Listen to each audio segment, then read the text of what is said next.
Draw a picture of f and g so that f of 0 is greater than g of 0 and f of 1 is greater than g of 1. So f can go like this. So here's the point 1.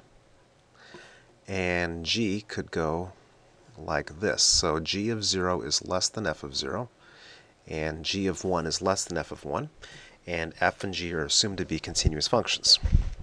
The point C is going to be at any place where the two curves cross, and they have to cross at least one point, and that's the second part by the intermediate value theorem.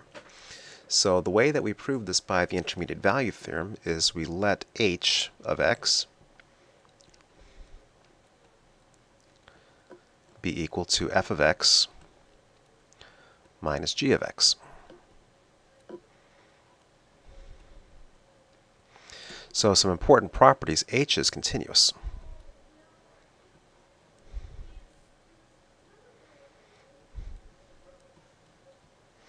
The difference of two continuous functions is continuous.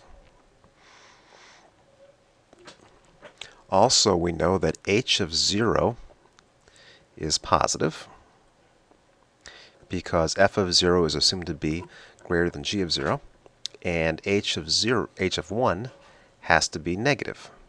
If I take f of 1 minus g of 1, g is above f, and so f of 1 minus g of 1 must be a negative number.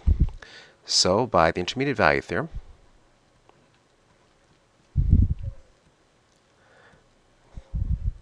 there exists a point C between 0 and 1 such that h of c is equal to 0. And that only happens if f of c is equal to g of c.